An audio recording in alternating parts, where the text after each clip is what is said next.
좌표 평면과 그래프에서 좌표 평면이 발생하게 된 배경에 대하여 알아보겠습니다. 대항해 시대와 지도 14세기에서 16세기에 걸쳐서 유럽에서 발생한 문화혁신 운동 또는 인간중심 사회의 부흥운동을 뜻하는 르네상스 시기의 유럽은 항해술의 발달로 해상활동이 활발해지면서 신대륙을 먼저 발견하여 자국의 식민지로 지배하려는 시대였습니다. 1569년 네덜란드의 지리학자인 메르카토르가 최초로 구형의 지구를 평면의 지도로 표현하여 미지의 바다를 탐험하고 아직 발견이 되지 않은 신대륙을 먼저 찾고자 항해를 하던 때였어요. 이와 같은 사회적 분위기 속에서 17세기의 지도 제작이 활발해지고 위치를 표시하는 방법에도 관심이 많아졌고 특히 넓은 바다를 항해할 때 항로와 선박의 위치를 나타낼 수 있는 방법이 필요했던 시기였어요. 이러한 위치 표시에 대한 갈증을 프랑스의 철학자이자 수학자인 데카르트가 좌표 평면을 발명하면서 한순간에 해결이 되었어요. 좌표 평면의 발명에 대한 재미있는 일화를 소개할게요.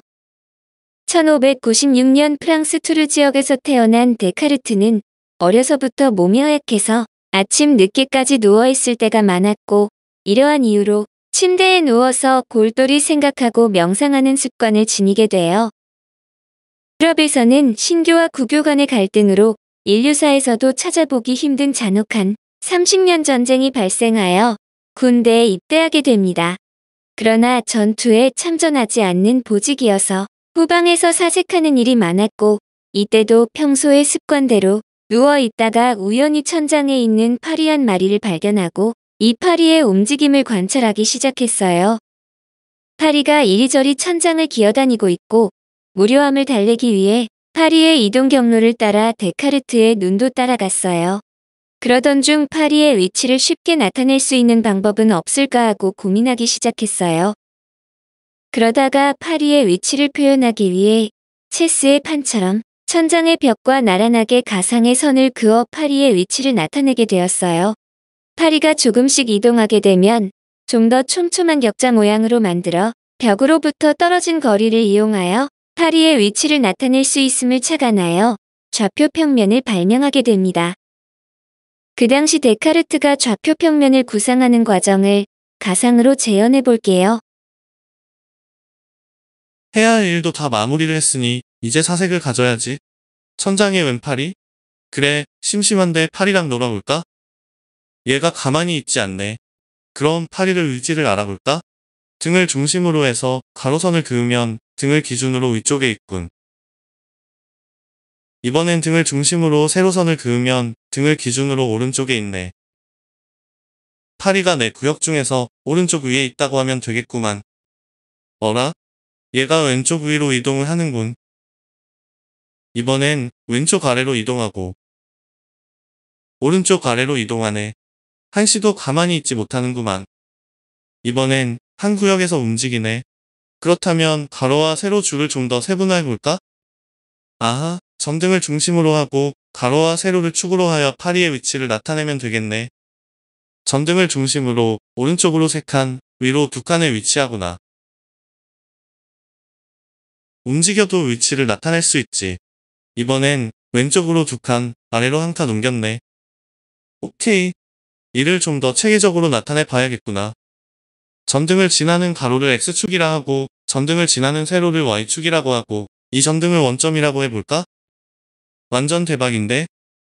위치를 나타낼 때 지도나 도형에 활용하면 완전 좋겠네. 데카르트의 일화를 바탕으로 상황극을 설정했는데 어땠나요? 이렇게 하여 탄생한 것이 좌표와 좌표 평면이 됩니다. 이에 대하여 잠시 살펴볼까요? 다음 그림은 원점과 X축, Y축에 의하여 4개의 영역으로 나누어진 좌표 평면이에요. 4개의 영역 중에서 오른쪽 위에 있는 영역을 제1사분면이라고 하고 여기서 사분면이란 글자 그대로 평면을 4개로 나누었다는 것을 뜻해요. 왼쪽 위에 있는 영역을 제2사분면, 왼쪽 아래에 있는 영역을 제3사분면, 오른쪽 아래에 있는 영역을 제4사분면이라고 하고 제1사분면을 기준으로 하여 시계 반대 방향으로 순서를 정했어요. 이번엔 좌표에 대하여 알아보면 좌표 평면에서 빨간 점의 위치를 좌표라고 하는데 점 A는 원점을 기준으로 하여 오른쪽으로 3칸, 위로 2칸에 위치하므로 점 A의 좌표는 괄호 3,2 괄호가 됩니다. 참고로 이와 같이 X축, Y축으로 표시된 좌표계를 발명자의 이름을 따서 데카르트 좌표계라 하고 혹은 두 축이 서로 90도로 만나므로 직교 좌표계라고도 해요. 그렇다면 좌표 평면의 수학적 의의에 대하여 알아볼까요?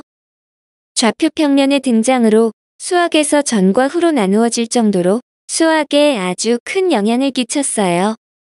좌표 평면이 등장하기 전에는 도형을 다루는 기하학과 미지수 x에 관한 방정식을 다루는 대수학이 서로 연관성이 없이 다른 학문으로 취급되었어요. 역사적으로 보면 그리스를 중심으로 하여 발달한 서양의 기하학은 실용성을 추구하지 않고 그들이 추구하던 완벽한 진리의 세계를 도형과 연관시켜서 해석했기 때문에 이상적 성격을 가지게 되었어요. 반면에 아랍이나 인도, 중국의 동양에서는 현실의 문제점을 해결하기 위한 수단으로 실용적인 목적으로 미지수를 찾고자 하는 방정식과 같은 대수학이 발전하게 되었어요. 그래서 이상을 추구하는 서양의 기하학과 실용성이 뛰어난 동양의 대수학이 데카르트가 발명한 좌표 평면에 의하여 통합되어 수학의 새로운 장르인 해석기하학이 탄생하게 됩니다. 해석기하학을 다른 말로 좌표기하학이라고도 해요. 이는 도형과 숫자가 통합되어서 즉 도형을 숫자로 표시할 수 있게 된 거예요. 점을 좌표로 표시하고 점들이 모이면 면을 이루고 또한 면들이 모이면 입체가 되어서 수직선, 좌표평면, 좌표 공간에서 도형을 다루게 된 겁니다. 예를 들어 좌표평면 이전의 원은 기하학적인 도형의 측면에서 연구를 했지만 좌표평면과 결합된 원은 원의 방정식이라 불리며 더욱더 다양하고 훨씬 심화된 원의 성질을 이끌어낼 수 있게 됩니다. 그래서 그 당시 사람들은 데카르트가 대수와 기하 사이에 운하를 만들었다고 평을 했어요. 수학사에서는 좌표평면 이전과 이후로 나뉠 만큼 가히혁명적 사건으로 불리면서 후대에 큰 영향을 미치게 됩니다. 참고로 데카르트의 직교 좌표계 이전에도 좌표계는 존재했어요. 기록을 거슬러 올라가면 고대 이집트에서 좌표계를 이용했다는 기록이 있어요. 하지만 데카르트 이전의 좌표계에서는 두 개의 축이 서로 90도로 직교하지 않았고 좌표계를 그리는 사람의 입장에서 보이는 대로 그려서 객관적이지 못하고 주관적으로 묘사되어 다른 위치에 있는 사람에게 정보 전달이 원활하지 않았다고 해요. 예를 들어 승호와 상민이가 격자 무늬가 있는 넓은 마당에 위치한 강아지를 보고 있을 때 만약 데카르트 이전 시기에는 승호는 자신의 관점에서 다음과 같이 좌표계를 그려서 강아지의 위치를 나타낼 것이고 또한 상민이도 자신의 관점에서 다음과 같이 좌표계를 그려서 강아지의 위치를 나타냈을 거예요. 그래서 이 둘의 정보 소통은 제대로 되지 않았겠죠? 이와 같은 불편한 점을 데카르트는 단순히 두 개의 축이 서로 90도가 되도록 배치함으로써 누가 봐도 객관적이고 보편적인 관점으로 전환시켰고 이 아주 작은 관점의 변화가 수학사를 뒤흔든 엄청난 혁명을 불러일으켰다는 것이 믿기지 않네요. 지금까지 좌표와 좌표평면에 대하여 알아보았고 그래프와 정비례, 반비례 관계에 필요한 함수에 대하여 살펴보겠습니다. 함수라는 용어는 중2 때 등장하는 개념이지만 이제 배우게 될 그래프와 정비례, 반비례 관계가 함수를 나타내고 또한 앞으로 배우게 될 고등 수학에서는 함수의 세계라고 불릴 만큼 다양한 함수를 접하게 되므로 예방주사를 맞듯이 함수에 대한 면역력을 증가시켜야 해요.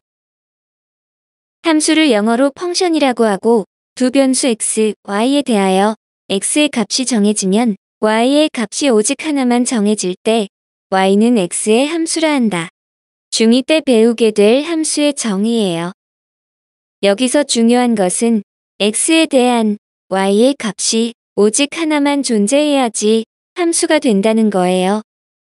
펑션이란 말은 어떠한 기능을 한다, 작용을 한다는 의미를 지니고 있는데 함수의 역사에 대하여 살펴볼 때 펑션이 지니는 의미를 알아볼게요.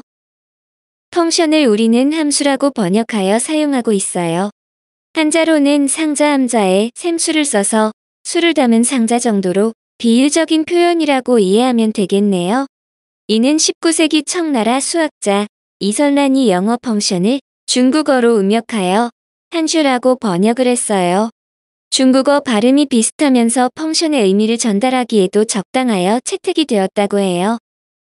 아마도 여러분이 함수라는 말은 처음으로 들어봤을 거예요. 하지만 함수라는 표현은 여러분이 초등 수학에서 이미 배웠고 왜 함수라는 말에 한자, 상자, 함자를 사용했는지 알게 될 거예요. 아래 그림과 같은 수상자를 초등 수학에서 본 적이 있죠? 수를 담은 상자가 보이나요? 그래서 이것을 수를 담은 상자, 즉 함수라고 했어요. 이 마법과도 같은 상자는 들어가는 쪽에 수를 입력하면 나오는 쪽에는 입력값에 대한 세배를 출력하는 기능을 하고 작용을 하므로 펑션으로 부를 수 있는 겁니다.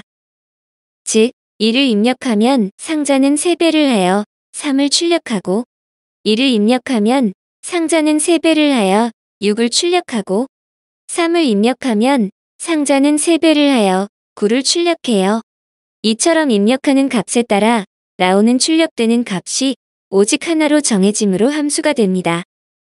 이번엔 문자를 사용하여 입력하는 값을 x라 하고 출력되는 값을 y라 하면 x의 값이 1, 2, 3 등과 같이 변하면 이에 대응하는 y의 값은 각각 3, 6, 9 등과 같이 변하게 돼요.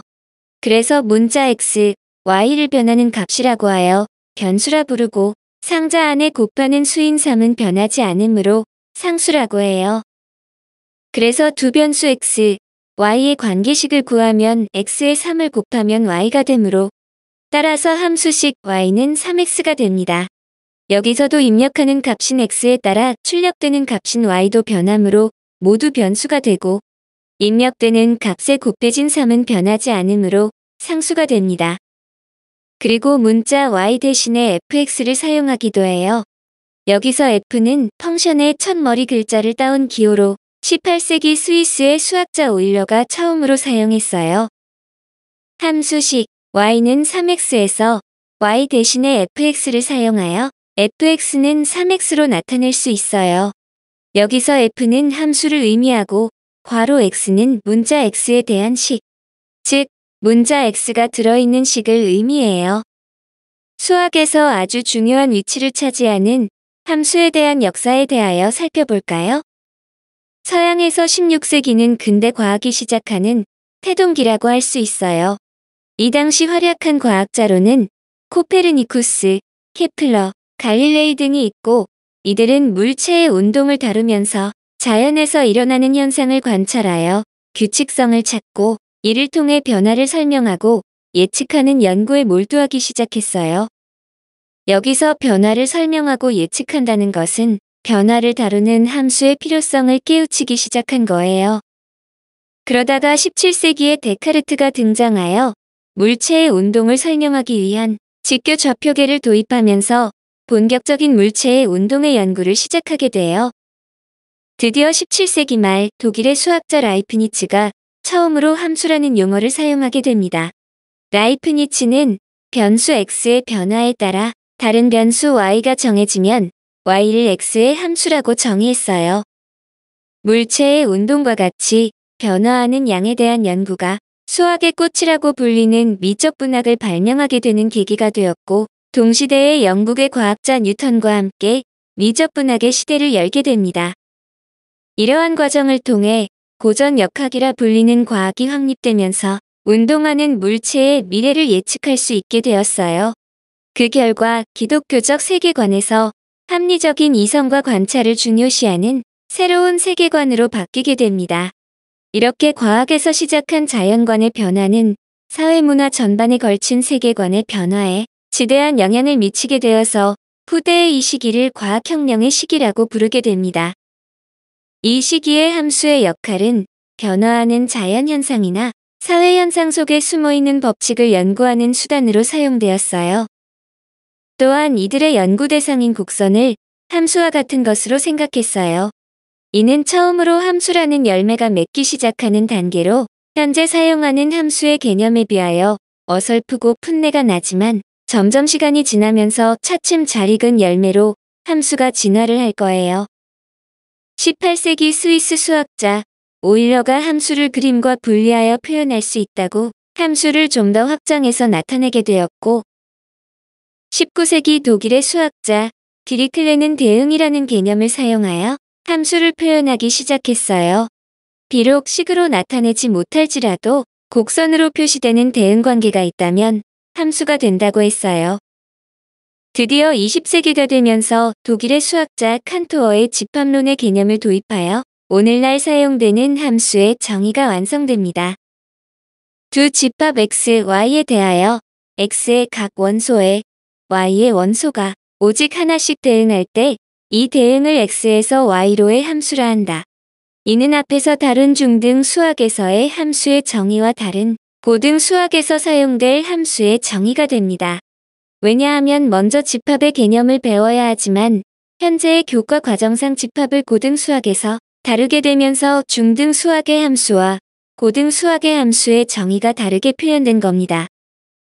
함수의 역사적 변천을 통하여 시대적 요구 사항에 따라 자연스럽게 발명된 수학의 개념이 여러 세기 동안 수많은 수학자들의 관심과 노고로 하나씩 다듬어지고 정제가 되어서 오늘날과 같이 완전히 정착하기까지의 과정을 살펴봤어요. 함수의 대응 관계에 대한 예를 들어볼까요? 먼저 집합과 원소에 대한 정의를 알아야 하는데, 집합이란 어떤 기준에 따라 대상을 분명하게 정할 수 있을 때 그 대상들의 모임을 뜻해요. 그리고 집합을 이루고 있는 대상 하나하나를 원소라고 해요. 그림에서 집합 X는 나라를 나타내고 집합 X를 이루고 있는 원소는 한국, 독일, 프랑스, 미국이고, 집합 Y는 그 나라의 수도이고 집합 Y를 이루고 있는 원소는 파리, 런던, 워싱턴, 베를린, 서울이라고 할 때 집합 X에서 집합 Y로의 대응 관계를 함수 F라고 해요. 각 나라별로 수도를 대응시키면 한국은 서울에, 독일은 베를린에, 프랑스는 파리에, 끝으로 미국은 워싱턴에 대응이 되죠. 두 집합 X, Y에 대하여 X의 각 원소의 Y의 원소가 오직 하나씩 대응이 되므로 이는 함수가 됩니다. 그 중에서 한국에 대응되는 서울의 두 원소에 대하여 함수 기호 F를 사용하여 나타내면 F한국은 서울이 돼요. 여기서 F는 함수를 괄호 안에는 집합 X의 원소로서 입력되는 값에 해당이 되고 우변에는 집합 Y의 원소로서 출력되는 값을 적으면 됩니다. 마찬가지로 F 독일은 베를린, F 프랑스는 파리, F 미국은 워싱턴이 되겠죠. 이번엔 가족과 나이에 대한 대응 관계를 예로 들어볼까요? 그림에서 집합 X는 가족을 나타내고 집합 X를 이루고 있는 원소는 아버지, 어머니, 형, 나이이고 집합 Y는 그 가족의 나이대이고 집합 Y를 이루고 있는 원소는 10대, 20대, 30대, 40대, 50대라고 할 때 집합 X에서 집합 Y로의 대응 관계를 함수 F라고 해요. 각 가족별로 나이대를 대응시키면 다음과 같고 두 집합 X, Y에 대하여 X의 각 원소에 Y의 원소가 오직 하나씩 대응이 되므로 이는 함수가 됩니다. 그 중에서 나에 대응되는 10대의 두 원소에 대하여 함수 기호 F를 사용하여 나타내면 F, 나는 10대가 돼요. 여기서도 F는 함수를 괄호 안에는 집합 X의 원소로서 입력되는 값에 해당이 되고 우변에는 집합 Y의 원소로서 출력되는 값을 적으면 됩니다. 대개 수학에서 함수라 하면 수식과 연결되어 딱딱한 수학 문제처럼 느껴져서 어렵지 않을까 하는 두려움이 생기기도 하지만 함수란 이와 같이 하나씩 대응되는 관계를 의미해요. 물론 세부적으로 더 자세한 조건이 있지만 이는 개념 강의를 통하여 알아보도록 할게요. 함수는 수학뿐만 아니라 우리 주변의 곳곳에서 함수의 개념이 적용된 사례는 무수히 많아요. 함수가 우리의 실생활에 어떻게 변모되어 활용되어 왔는지 알아볼게요. 함수의 구조는 입력하는 값이 주어진 변환 과정을 거쳐서 단 하나의 값으로 출력되는 것으로 이러한 과정을 만족한다면 모두 함수라고 할 수 있어요. 지금 나열된 것이 모두 함수의 예가 되는데 좀 쉽게 와닿지 않죠? 이처럼 우리가 생각했던 것과 달리 의외로 함수의 개념이 적용된 사례가 우리 주변에 넘쳐나요. 수학이나 과학에서 다루는 각종 공식도 함수라고 할 수 있어요. 앞으로 배우게 될 피타고라스 정리, 곱셈 공식, 근의 공식 등의 모든 공식은 입력해야 할 자리에 숫자를 모두 대입하면 원하는 결과 하나만 나오는 구조이므로 함수가 됩니다. 거속시의 공식을 이용하면 시속 80km와 2시간을 입력하면 출력되는 달린 거리는 속력과 시간을 곱하면 되므로 160km가 돼요. 주민등록번호, 자동차 운전면허증, 각종 자격증의 번호도 모두 함수의 구조를 하고 있어요. 신생아가 태어나면 행정복지센터에 출생신고를 하죠.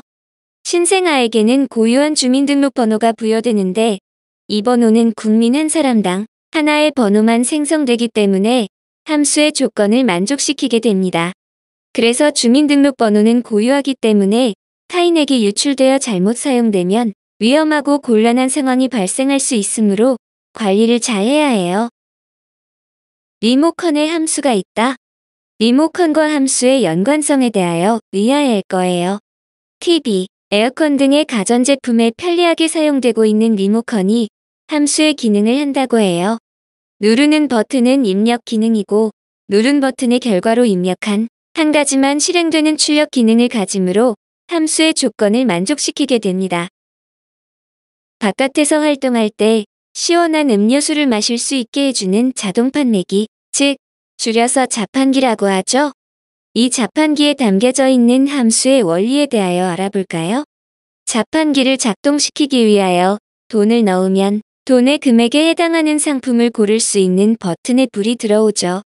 이 버튼 중에서 하나를 선택하면, 즉 입력하면 이에 대한 하나의 상품만 나오면서 출력이 되므로 함수의 조건을 만족시키게 됩니다. 1인 1표 선거제도 또한 함수의 기능을 해요. 1인 1표란 한 사람이 한 명의 후보자에게 투표권을 행사하는 거예요. 만약에 자신이 좋아하는 후보자가 2명이라고 두 후보자에게 각각 투표를 하게 되면 무효 처리가 되므로 나의 소중한 한 표의 권리가 사라지게 됩니다.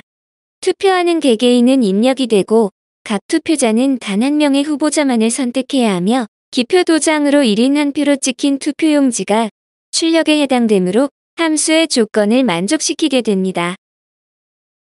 편의점이나 마트에서 물건을 고른 후 결제를 할 때와 같이 거래도 함수의 기능을 해요. 대부분의 물건에는 포장지의 한쪽 모퉁이에 다음 그림과 같은 바코드를 봤을 거예요. 이 바코드를 스캔하게 되면 물건의 가격이나 생산 지역 등의 다양한 정보를 알 수 있어요. 그래서 한 종류의 물건에 대하여 단 하나의 바코드만 생성이 되므로 함수의 조건을 만족시키게 됩니다. 컴퓨터 자체도 하나의 함수라 할 수 있어요. 키보드나 마우스를 통하여 입력하면 입력된 값이 디지털 기호인 0과 1로 구성된 수들의 나열로 변환하여 모니터로 전송되고 출력된 후 우리가 읽거나 볼 수 있게 됩니다. 키보드로 한 글자를 입력한다면 모니터에 출력되는 글자도 딱 한 글자만 출력이 되므로 함수의 조건을 만족시키게 됩니다. 즉, 알파벳이든 단어나 문자이든 이미지나 동영상이든 가리지 않고 컴퓨터는 입력 데이터나 정보를 0과 1의 고유한 수열로 바꾸는 함수가 됩니다. 고도로 발달한 현대 사회에서는 컴퓨터 없이는 편리한 생활을 누릴 수 없을 정도로 컴퓨터는 이미 우리의 생활에 아주 밀접한 영향력을 미치고 있어요. 게다가 갈수록 컴퓨터에 대한 의존성은 더욱더 높아지고 있죠. 하드웨어인 컴퓨터 자체가 함수라고 했죠. 컴퓨터 안에 깔린 소프트웨어인 앱도 마찬가지로 함수의 역할을 해요. 하나의 명령을 입력하면 데이터 처리를 통하여 입력에 대한 명령을 수행하여 단 하나의 결과만을 출력하기 때문이죠. 만약에 프로그램에 오류가 있어서 대응하지 않은 원소가 있다거나 원소 하나가 여러 원소에 대응하는 결과를 가져온다면 이 프로그램에는 버그가 발생했다고 하고 함수로서 작용 미달인 상태가 됩니다. 그래서 버그를 잡는다는 것은 완벽한 함수를 만들기 위해 오류를 수정하는 것이 됩니다. 다음 그림 자료는 제임스 카메론 감독의 영화 아바타에서 모션 캡처 기술을 이용하여 영화를 촬영하고 있는 장면이에요. 배우가 몸 곳곳에 센서를 부착한 상태로 움직이면 움직일 때마다 센서의 위치 데이터가 저장되며 저장된 센서의 위치 데이터는 매 시각마다 달라지게 됩니다. 이것은 시간에 대한 위치의 대응 관계로 함수의 역할을 하고 있어요. 이러한 데이터들을 활용해 가상의 물체가 사람처럼 자연스럽게 움직이도록 만들어 우리의 눈에는 실제와 같이 보이게 됩니다. 자동차 운행을 할 때 필수적으로 이용되고 있는 내비게이션도 함수의 역할을 해요. 운전자가 목적지를 검색하여 입력하게 되면 내장된 컴퓨터는 다양한 경로를 탐색한 후 몇 개의 안정되고 빠른 경로를 추천해주고 운전자는 이들 중에서 하나를 선택하게 됩니다. 그러면 내비게이션은 결정된 하나의 경로를 출력하여 안내해 주므로 함수의 조건을 만족시키게 됩니다. 끝으로 함수와 인공지능에 대하여 살펴보겠습니다. 인공지능도 프로그램의 일종이므로 마찬가지로 함수가 됩니다. 인공지능은 입력에 대하여 출력을 하나씩 제공하며 입력에 대한 최선의 출력을 대응시키는 것이 인공지능의 역할이므로 함수의 역할을 충실히 수행하고 있는 거예요. 단, 주어진 데이터가 동일하고 인공지능의 훈련 강도와 시간이 같다면 입력에 대한 출력도 일정하게 되겠지요. 물론 데이터의 양이 더 많아지고 인공지능의 훈련 강도와 시간이 달라지면 입력에 대한 출력은 이전과는 달라지겠지만 최선의 출력 하나에 대응시키는 것은 마찬가지예요. 참고로 인공지능과 관련된 몇 가지의 예를 살펴볼까요? 사물인식은 사진을 찍어 입력하면 이것이 무엇인지를 말해주는 출력의 과정이에요. 이것이 활용되는 분야는 보안시설이나 스마트폰의 얼굴인식, 신분증 위조 여부, 로봇 청소기 등이 있어요. 문자인식은 사람이 쓰거나 기계로 인쇄된 문자를 이미지 스캐너를 통해 입력하면 기계가 읽을 수 있는 문자로 변환하여 출력하는 과정이에요. 이렇게 변환된 텍스트는 컴퓨터가 편집이 가능한 문자 코드의 형식으로 변환되어 사용자의 목적에 맞도록 편집하여 사용할 수 있어요. 이것이 활용되는 분야는 수정 불가인 PDF 문서 파일의 변환, 명함을 사진으로 찍어서 텍스트화하거나 차량 번호판 인식 등이 있어요. 음성 인식은 음성을 입력하면 이것이 무엇을 뜻하는지 아는, 즉 출력되는 과정이에요. 이것이 활용되는 분야는 자동차의 음성인식 내비게이션, 가상상담원, 보안 시스템 등이 있어요. 음성 합성은 글자를 쳐서 입력하면 음성으로 출력되는 과정이에요.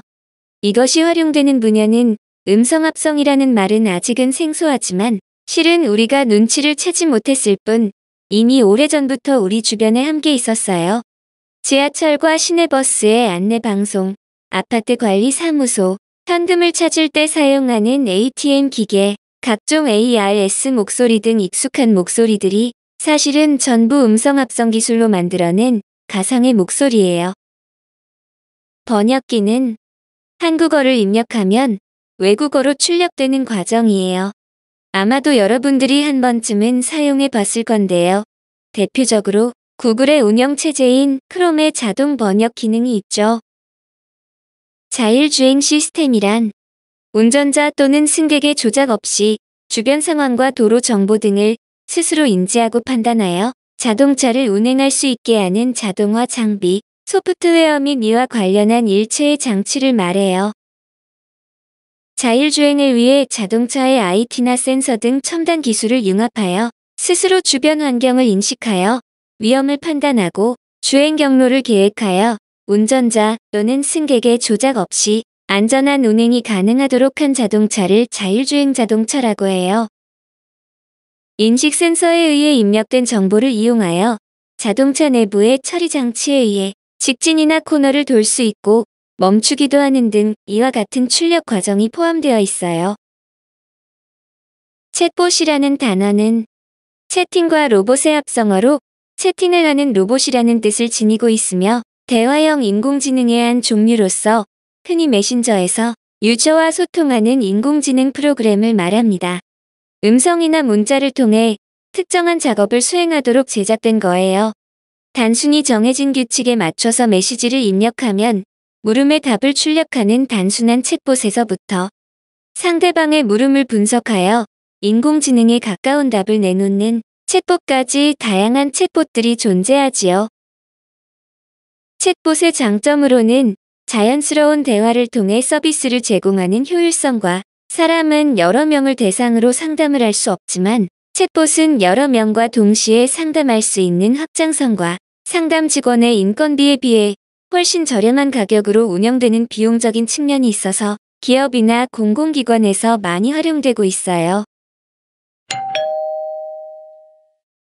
지금까지 좌표와 좌표평면, 함수에 대한 역사적인 배경에서부터 현재 이것이 어떻게 우리의 생활에 적용이 되고 있으며 또한 인공지능과 함수의 연결고리에서 알 수 있듯이 앞으로 4차 산업들이 더욱더 활성화되고 일반화가 될 미래에 수학은 없어서는 안 될 존재가 되었고 반드시 수학을 기반으로 한 4차 산업은 우리의 미래 산업의 먹거리를 책임질 겁니다.